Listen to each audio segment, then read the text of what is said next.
மத்தியானம் சாப்பாடு ரெடி ஆகிடுச்சு. ஒரு 12:30 மணி போல் சாப்பாடு எடுத்துகிட்டு போயிருந்தேன். காலையில் 3 பேர் வந்தாங்கன்னு சொன்னேன்ல. ஒரு தாத்தா வந்து என்ன பண்ணாருன்னா கட்டையில் இடிச்சிட்டாரு. கட் அவுட் வைக்கிறதுக்காக கட்டை கட்டியிருந்தாங்கல்ல, அதை தெரியாமல் காலையில் சாப்பிட வரும்போது இடிச்சிட்டாரு. அதுக்கப்புறம் பார்த்திங்கன்னா கொஞ்சம் லைட்டாக வீங்கிருச்சு, கொஞ்சம் லைட்டாக ப்ளட் வந்துடுச்சு. அதனால சரி பாவம்னு சொல்லி அவர் வந்து மருந்தெல்லாம் கொடுத்து அவர் வந்து வீட்டுக்கு அனுப்பியாச்சு. இதுதான் அப்படியே நீட்டிக்கிட்டு இருந்துச்சா, நானுமே இடிச்சிருப்பேன் இந்த இடத்துல. அதனால் கோணி போட்டு மாட்டி வச்சுருக்கேன். ஏன்னா நம்ம வரப்பில் வரும்போது தெரியல. என்னைக்கு தெரியுமா? ஞாயிற்றுக்கிழமை. இன்னைக்கு என்ன கிழமை? இன்னைக்கு புதன்கிழமை. இன்னும் 3 நாள் இருக்கு. 3 நாள் இருக்கு. வா திருவிழாக்கு. சரியா? வருவியா தாத்தா? அது சும்மா யாரோ வச்சிருக்காங்க.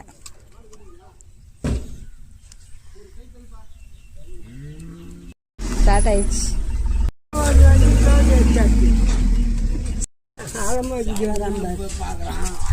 வேணும்னு சொன்னா தானே எத்தனை பாட்டில் வாங்குறதுன்னு தெரியும். வேணும்னு சொன்னா தானே எத்தனை பாட்டில் வாங்குறதுன்னு தெரியும். வாங்கினா சொல்றேன். சாப்பிடுங்க. தாங்க சாப்பிட்டு தான் குடிக்கணும். சாப்பிட்டு தான் குடிக்கணும், இல்லை குடல் எரிஞ்சிடும். கொஞ்சம் தான் இருக்கு, சாப்பிடுங்க. தாத்தா ஒரு நாள் கூட சரக்கு அடிக்காம இருக்க மாட்டியா? நீ ஒரு நாள் கூட சரக்கு அடிக்காம இருக்க மாட்டியா? கையில் இருந்தாதான் அடிப்பேன், இல்லைன்னா இல்லை. அப்படியா?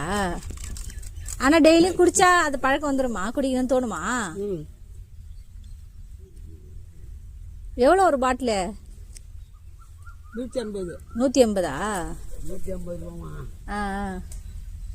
அப்போ டெய்லி 150 ரூபா ஆயாக்கிட்ட வாங்கி சண்டை போட்டு வாங்குவியா? ஆயா நான் கொடுத்தா தானே.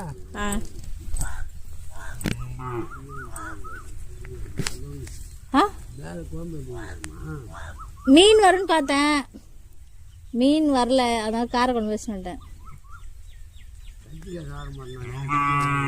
என்னாச்சு?